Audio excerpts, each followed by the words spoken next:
Hello, welcome guys. Today in this video, I'm going to show you how to change file type in Windows 10 PC or laptop.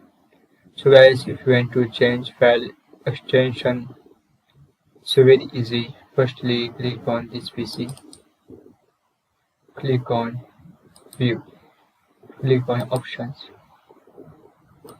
Now click on view, click on hidden file and folder,